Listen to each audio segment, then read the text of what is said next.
به نام خدا. سلام دوستان عزیزم، وقتتون بخیر باشه. پادکست صدای سکوت امروز رو با کتابی عجیب شروع میکنیم. خاطرات پزشک مخصوص صدام، نویسنده دکتر علابشیر و مترجم احسان بالانی، مترجم رسمی قوه قضاییه.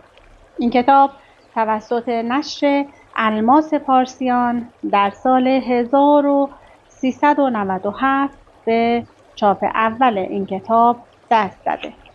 این کتاب شامل مقدمه و قسمت نتیجه گیری هستش که ابتدا نوشته پشت جلد کتاب رو برای شما میخونم و سپس کتاب رو با هم شروع میکنیم.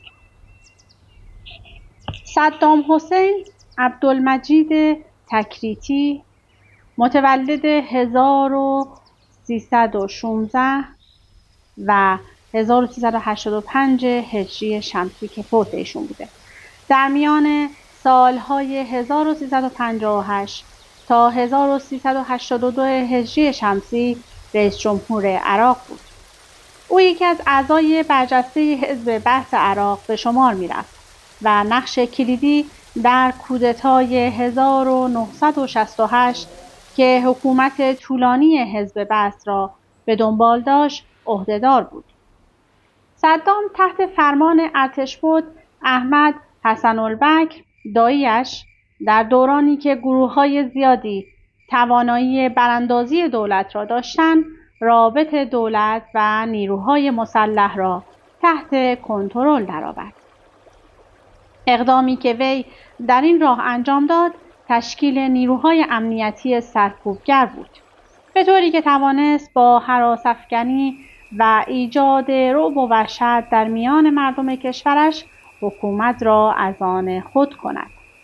صدام که رئیس جمهور دیکتاتوری بود، توانست با شخصیت کاریزماتیک خود جایگاهی در میان ملت عراق بیابد. او با وجود دولت مستبدی که فراهم کرده بود، در طی جنگ‌های خانمانسوز ایران و عراق که در سال 1367 تمام شد و در سال 1359 شروع این جنگ بود و جنگ‌های خلیج فارس که در سال 1369 هجری شمسی بود، به خوبی قدرت را در قبضه خود نگه داشت. هر جنبشی که از دید صدام خطر آفرین بود، مخصوصاً جنبش‌های دینی و قومیتی یا دارای انگیزه‌های خودمختاری مجالی، برای عرض اندام نمی‌یافت و فوراً سرکوب می‌شد. بسیاری از اعراب صدام را به خاطر پایداری در برابر کشورهای غربی و پشتیبانی از فلسطینیان رهبری بزرگ می‌دانستند. اما پس از جنگ خلیج فارس بود که مطرود و منفور جامعه بین‌الملل و ایالات متحده امریکا شد. در سال 1382 هجری شمسی با حمله امریکا و متحدانش به عراق، صدام قدرت خود را از دست داد و سرانجام در 22 آذر 1382 نیروهای امریکایی او را در حالی که در حفره کوچک در یک منطقه دورافتاده پنهان شده بود دستگیر کردند. صدام پس از محاکمه در دادگاه ویژه سران عراق که توسط دولت موقت تشکیل شده بود، در تاریخ 14 آبان 1385 به اعدام با چوبه دار محکوم شد و سپس در تاریخ 9 دی 1385 و مصادف با عید قربان در بغداد به دار مجازات آویخته شد. اما مقدمه کوچک از نویسنده این کتاب. به نام خدا. دکتر علابشیر، پزشک مخصوص صدام حسین. سرانجام کتاب دکتر علابشیر، پزشک مخصوص صدام، به 2 زبان نروژی و عربی دارالشروق قاهره منتشر شد. 17 انتشارات دیگر در دنیا نیز ترجمه این کتاب را به خاطر اهمیتی که دارد بر عهده گرفتند. علابشیر، این دکتر هنرمند، با این کتاب قصد داشته که تصویری هرچند نزدیکتر به واقعیت از برهه‌ای اسفبار تاریخ عراق به نسل آینده ارائه کند. با این امید که روایت این رویدادها بتواند مانع تکرار چنین فاجعه اندوهباری گردد. فاجعه‌ای که یک فرد بیمار و شکاک رقم زد و عراق را به حمام خون تبدیل کرد. بشیر بخشی از مسئولیت به قدرت رسیدن صدام و تداوم آن به مدت 3 دهه را بر دوش ملت عراق می‌افکند. اما اعتراف می‌کند که او پس از پر کردن ده‌ها برگه و پاسخ دادن به صدها سوال دیگر نمی‌توانسته از پست خود کناره‌گیری کند. آخرین ملاقات پزشک با صدام 6 هفته پیش از جنگ و برای معاینه کمرش بوده است. اما بخش نخست این کتاب. صدام: شما علابشیر هنرمند، پزشک مخصوص من خواهید شد. ملزومات بیمارستانی را آماده کردیم. بدون اینکه از جنگ با ایران خبر داشته باشیم، حوالی ساعت 5 صبح روز 23 سپتامبر 1980 صدای انفجار مهیبی مرا از خواب بیدار کرد. من شب را در بیمارستان واسطی در بغداد سپری کرده بودم. از تخت پایین پریدم و از پنجره بیرون را نگاه کردم تا آتش و دود سیاه را بر فراز کوی زبونه که از مناطق ویژه ارتش است ببینم. پرتوهای خورشید رفته رفته تاریکی را در آن سپیده دم می شکافتند و رنگ طلاییشان بر بال بمب‌افکن‌هایی که بالای این منطقه از شهر به پرواز درآمده بودند و محموله‌های مرگاور خود را به پایین می‌ریختند منعکس شده بود. اولین چیزی که به ذهنم رسید این بود که کودتا شده، ولی بعداً دیدم که هواپیماهای ایرانی بودند. روز قبل صدام حسین به نیروی هوایی و سربازان با تانک‌هایشان دستور داده بود که در جبهه شمالی و جنوبی در شرق کشور به طول 500 کیلومتر به خاک ایران نفوذ کنند. این هم پاسخ تهران. 20 دقیقه بعد از آن اولین آمبولانس برای انتقال جنازه ها و زخمی ها رسید. اولین قربانی پسر بچه 5 ساله‌ای بود که شب را با پدر و مادر و برادران پرتعدادش بر بالای پشت بام خانه سپری کرده بود تا از نسیم‌های سرد پاییزی لذت ببرند. سرش از بدنش جدا شده بود و فقط تکه‌ای پوست آغشته به خون و گل و گرد و خاک سر و بدن را به هم وصل کرده بود. پدر و مادر و خواهرش نیز بر اثر شدت انفجار بمبی نزدیک پشت بام به باغچه افتاده و جانشان را از دست داده بودند. منظره خونهای لخته شده و گلولای سرخ رنگ و گرد و خاک تصویر مجسمه‌های سومری ساخته شده از گل سوخته را تداعی می‌کند. نبردی طولانی. رادیو را روی برنامه موج کوتاه صدای امریکا تنظیم کردند. یکی از تحلیلگران سازمان اطلاعاتی امریکا درباره شعله‌ور شدن جنگ صحبت می‌کرد. هنوز به خاطر دارم که او یک نبرد طولانی و بی‌نهایت خونین را پیش بینی کرده و افزوده بود که این نبرد سالهای طولانی ادامه خواهد یافت و نه عراق و نه ایران پیروز از میدان بیرون نخواهند آمد. فکر نمی‌کنم تحلیلگر سازمان اطلاعاتی امریکا می‌دانست که حق با اوست. غافلگیری جنگ هوش از سرم برد، اما راستش را بخواهید بایستی حس می‌کردم که اتفاقی خواهد افتاد. 6 ماه پیش از این در کمیته فوق‌العاده‌ای عضو بودم که وظیفه آن بررسی نیاز بیمارستان‌های نظامی و غیر نظامی در عراق به دارو و تجهیزات و دیگر وسایل پزشکی بود. نصف اعضای کمیته از وزارت بهداشت بودند و نصف دیگر را وزارت دفاع منصوب کرده بود و از افسران و پزشکان به طور مساوی تشکیل می‌شد. حتی وقتی که پس از چند ماه از تشکیل کمیته از ما خواسته شد که اطلاعات روشنی از میزان کمبود شربت، پلاسمای خون، پماد سوختگی و آنتیبیوتیک‌های ضروری در صورت وقوع یک فاجعه ملی که ممکن است 10,000 زخمی بر جا بگذارد ارائه کنیم، آن موقع هم نفهمیدم که دارم مقدمات جنگ با همسایگانمان را فراهم می‌کنم. چیرگی بر اروند. فهمیدیم که اروندرود عامل حمله نیروهای مسلح عراق به ایران است. در شمال شهر بصره دو رود دجله و فرات به هم می‌رسند تا این رود بزرگ را تشکیل دهند. این رود مسیر خود را به مسافت 100 کیلومتر ادامه می‌دهد تا به خلیج فارس بریزد و به این ترتیب 80 کیلومتر آخر آن مرز عراق و ایران را می‌سازد. اروندرود تنها گذرگاه عراق به خلیج فارس به شمار می‌رود. آوردن که سندباد در سفرهای افسانه‌ای خود در 1001 شب راهش را از اروندرود آغاز کرده بود. عرب‌ها در غرب و ایرانیان در شرق صدها سال برای سیطره بر این رود مهم استراتژیک که در معرض پدیده جزرومت قرار دارد و کشیرانی پرجنب و جوشی به خود می‌بیند با یکدیگر جنگیدند. مرز میان عرب‌ها و ایرانیان عمدتاً در کرانه رودی که در طرف ایران قرار دارد ادامه پیدا می‌کند. در مارس 1975 در نشست وزیران سازمان اوپک در الجزایر اعلام شد که صدام حسین و شاه ایران محمد رضا پهلوی بر اصلاح مرزها توافق کردند، به گونه‌ای که مرز در راستای عمیق‌ترین نقطه ارض کشیده شود. ایران در آن زمان رهبر کردها مصطفی بارزانی و مبارزانش را که به نام پیشمرگ معروف بودند با پول و اسلحه مورد حمایت قرار میداد. نیروهای پیشمرگ پس از حکم فرمایی یک آرامش نسبی در مناطق کوهستانی شورش تازه‌ای علیه نیروهای دولتی مستقر در شمال عراق ترتیب دادند.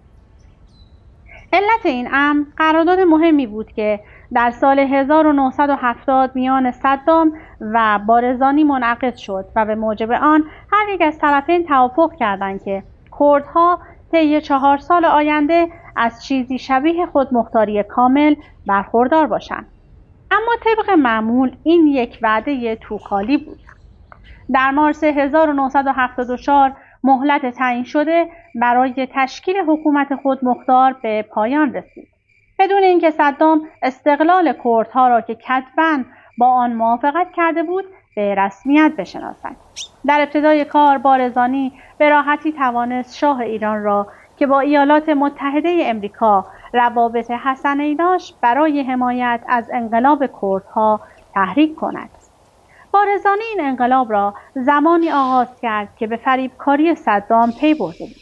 واشنگتن نزدیکی عراق به شوروی را با تردید بسیاری دنبال می‌کرد. از همین رو به زیان منافع غرب نبود که انقلاب‌های جدید و جنگ دیگری به تضعیف نظام اقتصادی و سیاسی بغداد بیانجامد. این تصوری بود که آژانس اطلاعاتی امریکا و کاخ سفید داشتند. اما شاه با پیمان الجزایر در سال 1975 از پشت به کردها خنجر زد و به موجب این پیمان شورشیان دیگر اسلحه و پول دریافت نمی‌کردند. این زمانی رخ داد که صدام موافقت خود را با تعیین مرزهای جدید در میان اروندرود اعلام کرده بود. در این اوضاع بارزانی ناچار شد که تا اطلاع ثانوی عملیات جنگی را متوقف کند و به ایران که صدها هزار پناهنده کرد از جمله زن و کودک و سالمند در آنجا اقامت داشتند بگریزد. قرار بود که پیمان الجزایر میان عراق و ایران درگیری دو ملت دوست و برادر را برای همیشه خاتمه دهد. این از جمله مواد پیمان بود. اما چند سال نگذشت که دوباره اتهامات چه از سوی بغداد و چه از سوی تهران به دلیل تجاوز مرزی در اروندرود از سر گرفته شد. در این میان شاه سرطانی ساقط شد و بنیادگرایان شیعه پس از انقلاب 1979 به رهبری آیت الله روح الله خمینی به قدرت رسیدند. با آمدن خمینی و حمایت مالی و رزمی از بارزانی و نیروهای پیشمرگی که مجدداً دست به شورش در مناطق کردنشین شمال عراق زدند، رابطه دو ملت دوست و برادر بهبود نیافت. اخبار پی در پی پیرامون تجاوز مرزی ایران در اروند رود یا جاهای دیگری از خط مرزی طولانی سایه خود را بر تابستان پیش از شروع جنگ می‌افکند. ارتش عراق در واکنش به این امر پاره‌ای اقدامات انتقام‌جویانه در خاک ایران انجام داد. اما من همچون بیشتر عراقی‌ها فکر نمی‌کردم که این درگیری‌ها بتواند به یک جنگ واقعی تبدیل شود. عوامل دیگر جنگ: آغاز جنگ. خبرگزاری‌های رسمی اعلام کردند که تجاوزات پی در پی مرزی حمله به ایران را به امری اجتناب ناپذیر تبدیل کرده است. ولی ما تصور می‌کردیم که عوامل پنهان دیگری برای این آغاز غافلگیرانه جنگ وجود داشته باشد. با تأملی عمیق می‌توان به آسانی فهمید که خمینی و پیروانش باعث هراس و وحشت صدام و اندک سنیان پیرامون او بودند. چون هرچه نباشد بیشتر عراقیان شیعه بودند، مانند بنیادگرایانی که قدرت را در ایران به دست گرفتند و هیچ کس نمی‌دانست که انقلاب اسلامی ممکن است به عراق لایک هم سرایت کند یا خیر. نزار خزرجی یکی از مهمترین فرماندهان نظامی صدام بود و در پایان جنگ با ایران که 8 سال به طول انجامید به ریاست ستاد جنگ منصوب شد. نزار هرگز از من پنهان نمی‌کرد که رئیس جمهور حمله به ایران را امری ضروری می‌داند برای اینکه از حمله ایران در آینده پیشگیری کند. پیش از آن که آیت الله و طرفدارانش بتوانند توان رزمی ایران را که به دلیل هرج و مرج پس از سقوط شاه و پاکسازی‌های افسران میان یکدیگر به شدت تضعیف شده بود دوباره به دست بیاورند، باید دست به حمله زد. توصیه سازمان اطلاعات جنگی عراق به صدام روشن بود. اخراج خمینی. پس از اینکه خمینی در اکتبر 1978 به خارج از شهر نجف در عراق، شهر مقدس شیعیان، تبعید شد، روابط میان دو مرد نیرومند در بغداد و تهران به سردی گرایید. آیت الله در آن زمان 76 سال داشت و بعد از اینکه اختلاف میان او و شاه شدت گرفت و ناچار شده بود که به تبعیدگاه برود، 14 سال پیش به عراق رفته بود و در نزدیکی ضریح امام علی ساکن شده بود. شفیق کمالی، شاعر و ادیبی که وزیر فرهنگ و تبلیغات بود، مأمور شده بود که پیام صدام را به خمینی برساند. محتوای پیام این بود که ماندن آیت الله در نجف ممکن است برای امنیت عراق و مصالح ملیش خطرناک باشد و با توجه به وضعیت بی‌ثبات و آشفته ایران و به منظور حفظ رابطه دو کشور او باید از اینجا برود. نه سلامی نه نگاهی. کمالی با هیئت بزرگی وارد منزل خمینی در نجف شد.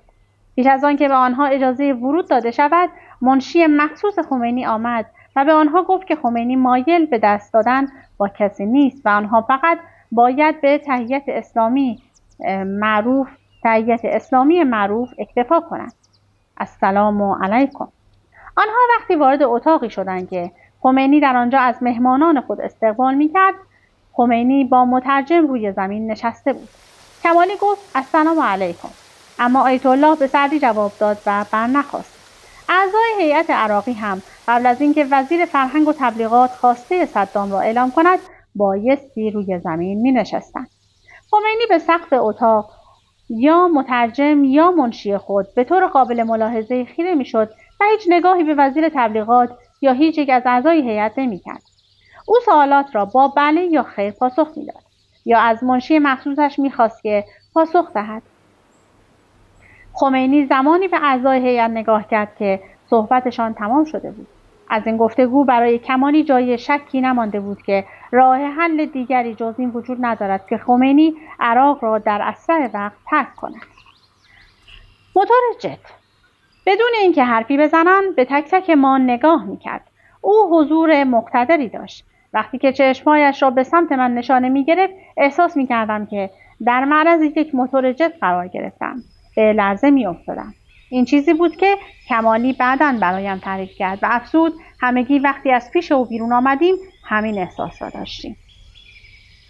ماه مبارک رمضان آغاز شده بود که آیت الله و پیروانش از نجف به بصره حرکت کردند تا از آنجا به مرز کویت بروند. ولی در ابتدا به خاطر مشکلات مربوط به ویزا به او اجازه عبور ندادند و آیت الله مجبور شد که بازگردد و آن شب را در هتلی نزدیک فرودگاه شهر سپری کند. رئیس اداره بهداشت وقت استان نزار شاه بندر عضو کمیته بود که وظیفه آن نظارت بر امور مربوط به دوره اقامت خمینی و مراقبت از او بود. خمینی به شدت خشمگین و عصبانی بود. این را شاه بندر بعداً گفت. مایل نبود با کسی صحبت کند. حتی از خوردن صبحانه در هتل خودداری کرد. خمینی لب به غذا نزد مگر در شب روز بعد که به کویت رسید. او می‌خواست آنجا بماند تا با هواپیما راهی فرانسه شود. شاید کار صدام که اخبار جز به اطلاعش می‌رسید عجیب نبود که طبق تصورات اولیه‌اش انتظار داشته باشد که خمینی دیر یا زود انتقام خودش را خواهد گرفت. برای همین صدام بایستی از او پیشی می‌گرفت. به محض شروع جنگ بیمارستان واسطی به یک بیمارستان نظامی محض تبدیل شد. از آنجا که ما متخصص جراحی زیبایی و بازپروری بودیم، سخت‌ترین و پیچیده‌ترین جراحت‌ها را از جبهه برای ما می‌فرستادند. از پرونده‌های پزشکی بیماران مشخص است که ما ظرف 8 سالی که جنگ به طول انجامید بیش از 22,000 عمل جراحی در این بیمارستان انجام دادیم. میزان مرگ و میر و عمق فاجعه را فقط کسی میتواند برآورد کند که خود برای مدتی طولانی شاهد این بلای انسانی بزرگ بوده است. هنوز بعضی از جراحت‌های شدید خواب شب را از چشمهایم می‌رباید. مانند وضعیت استوار 21 ساله‌ای که در پاییز 1982 او را از جبهه مستقیما پیش ما در بیمارستان واسطی آوردند و 15 تن از افسران و سربازان زخمی نیز همراه او بودند. آنها وقتی آتش سنگین بمباران ایران بر سرشان بارید زیر کامیون بزرگی پناه گرفتند، اما کامیون فوراً منفجر شد و ترکش بزرگی دست راست استوار را کاملاً قطع کرد. او از سنش خیلی کوچکتر به نظر می آمد و ظاهراً مانند هر جوان همسن و سال خودش به یک زندگی معمولی تمایل داشت. اما دست قطع شدهش هر گونه امیدی به آینده را از او گرفت. تلاش کردم او را دلداری بدهم. تو شجاعت به خرج دادی و خدمت زیادی به کشورمان کردی. اکنون به خاطر دلاوریت مدال دریافت می‌کنی و می‌توانی تا آخر عمرت آن را با افتخار داشته باشی. به چشمهایم نگاه کرد. سپس نگاهی به دست راستم انداخت. در اینجا استوار جوان نتوانست جلوی اشک‌هایش را بگیرد. منظورش را فهمیدم. ارتش عراق در آغاز جنگ توانسته بود موفقیت‌هایی به دست بیاورد، اما ایرانیان ظرف سال 1982 نیروهای مهاجم صدام را عقب راندند. کشورهای عرب بسیاری برای آتش‌بس تلاش کردند، ولی خمینی که از پیروزی‌های به دست آمده در بیشتر جبهه‌ها سرمست بود، تصمیمی بر توقف نبرد نداشت، تا اینکه نبرد به یک جنگ فرسایشی تبدیل شد که زیانهای سنگینی به هر دو طرف وارد کرد. به مرور زمان همه مردانی که توانایی حمل سلاح داشتند و کسانی که می توانستند کارهای اصلی خود را رها کنند به جنگ فراخوانده شدند و خانواده‌ها یکی پس از دیگری سرپرست خود را از دست دادند و بسیاری در فقر شدید به سر بردند. سربازگیری اجباری. یکی از بستگانم ماجرای خانواده‌ای را برایم تعریف کرد که در طول جنگ از بصره به یکی از حومه‌های جنوب شرق بغداد منتقل شدند. این خانواده از یک زن و شوهر و کودک 3 ماهه‌ای تشکیل می‌شد. آنها همین که به آن حومه نقل مکان کردند، نماینده حزب بعث در آنجا نزدشان آمد و از مرد خواست که در اسرع وقت برای شرکت در جنگ و همراهی نیروهای ارتش ملی ثبت نام کند. خواهش می‌کنم لطفاً به همسرم رحم کنید. پسر جوان پیش از آن که به جنگ برود اینگونه به مرد التماس می‌کرد. او هیچ کس را در بغداد نمی‌شناخت. 2 هفته بعد از آن همسایه‌های زن را دیدند که گریان روی نردبان نشسته، چرا که آب یا چیز دیگری برای خوردن در خانه نداشت. کودک جان داده بود و مادر جرأت نکرده بود که از خانه خارج شود و درخواست کمک کند. همسایه‌ها کودک شیرخواره را دفن کردند و از مادر جوان که از بصره آمده بود مراقبت نمودند.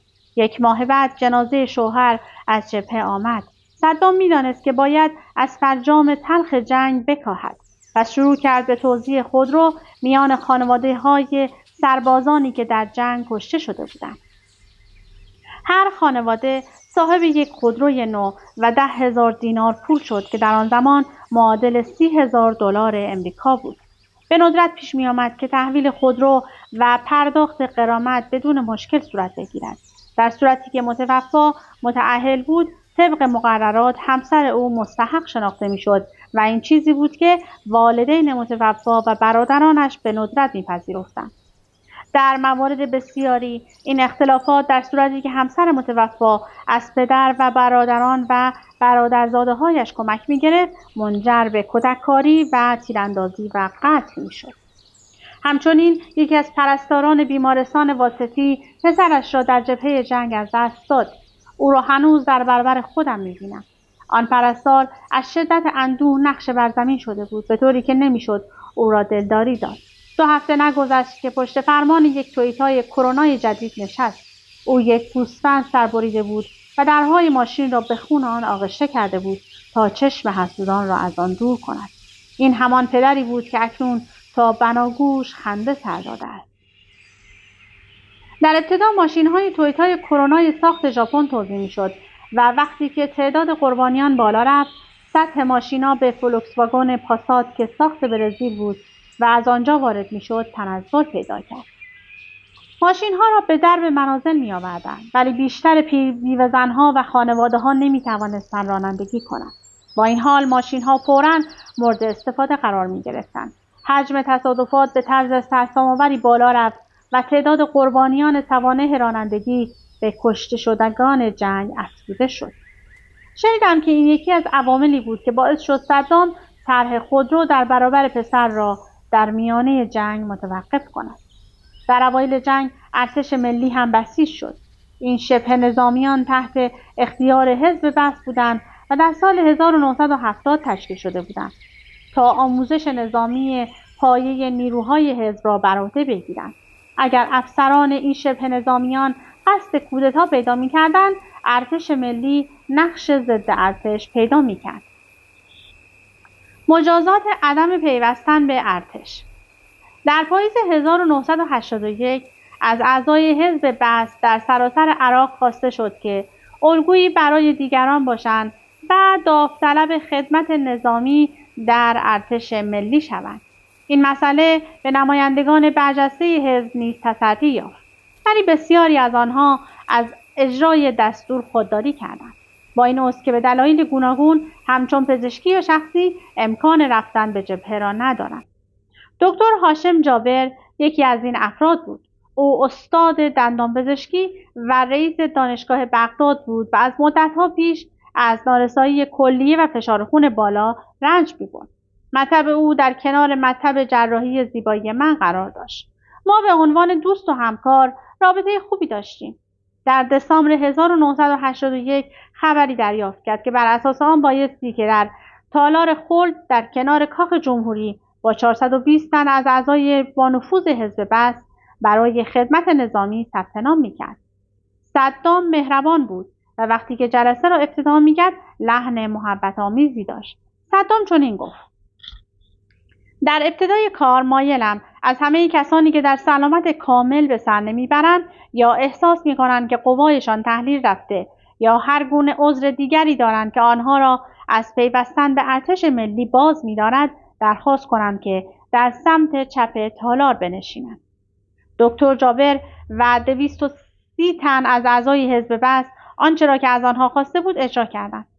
در میان آنها تعداد زیادی از نمایندگان وزرا و بسیاری از نمایندگان مجلس هم بودند. صدام گفت همکنون بدون اطلاع قبلی شما را برکنار اعلام می‌کنم. دیگر نمی‌خواهم شما را در حزب بعث ببینم. حرکت به سوی جبهه. سرانجام این 230 نفر به جبهه اعزام شدند. قرار بود کنفرانس سران دولت‌های عدم تعهد در سال 1982 در بغداد برگزار شود. آمادگی برای این کنفرانس مبالغ هنگفتی در بر داشت. صدام دستور ساخت هتل جدیدی به نام هتل الرشید را برای اسکان شرکت کنندگان در این کنفرانس که از بیش از 100 کشور بودند داد. همینطور تعداد زیادی خودروی مرسدس لیموزین برای جابجایی‌ها و موارد بسیار دیگری خریداری کرد.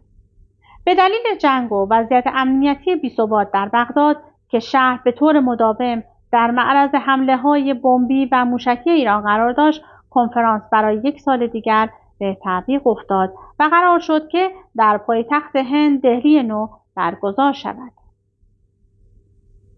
به ذهن یکی از اعضای پلید اردوگاه رئیس جمهور خطور کرد که از ماشین‌های مرسدس لوکس و جدید به مهندسان، معماران، پزشکان، معلمان، نویسندگان، نمایندگان، مجسمه‌سازان و دیگر نمایندگان فرهنگ جایزه داده شود تا به پاس خدمات والایی که در طول جنگ که همچنان هم در جریان است به میهنشان تقدیم کردند از آنها تکریم شود. مرسدس به عنوان پاداش از من خواستند که برای دریافت پاداش چرخدارم به یکی از کاخهای صدام بروم، نه به عنوان هنرمند بلکه به عنوان یک پزشک و پس از ملاقاتی که صدام با من و 24 پزشک دیگر از سراسر عراق داشت به خاطر درمان زخمی‌ها از ما تقدیر صورت گیرد.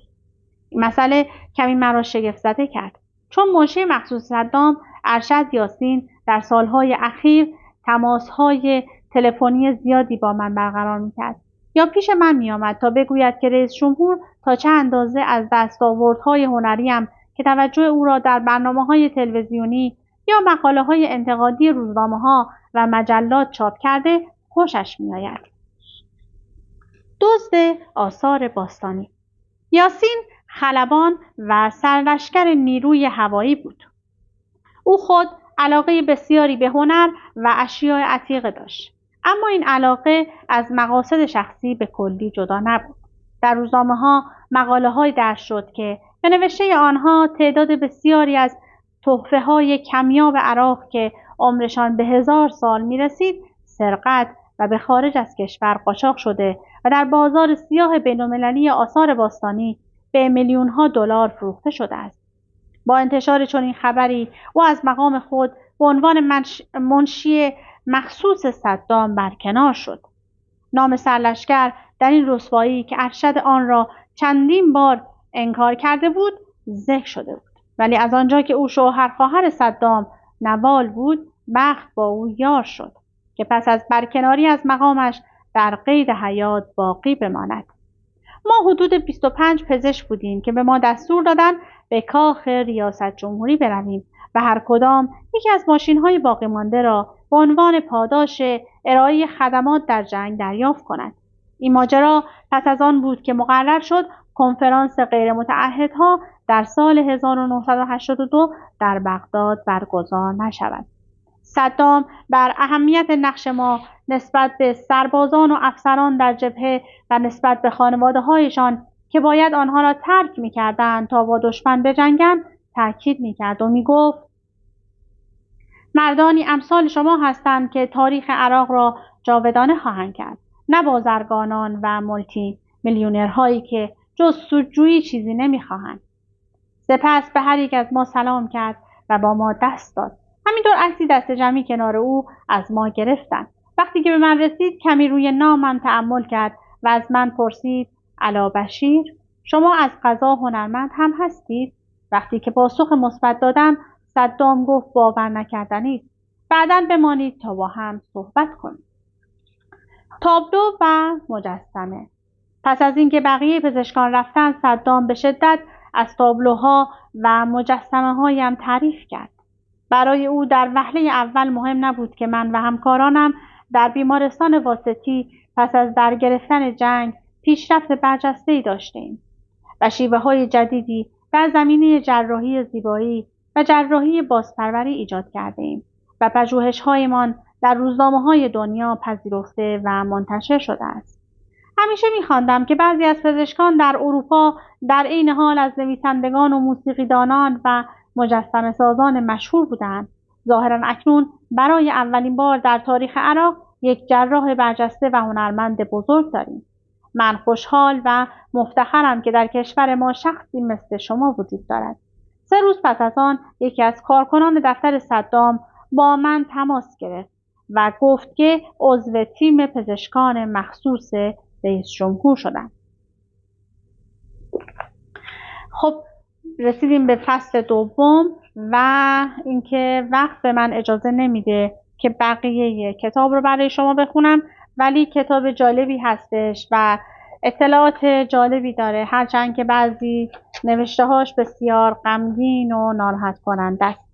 از اینکه با من همراه بودید سپاسگزارم. اگر از این کتاب خوشتون اومده میتونین تهیه کنین و تا انتها بخونین. تا وایس بعدی، خدا نگهدارتون.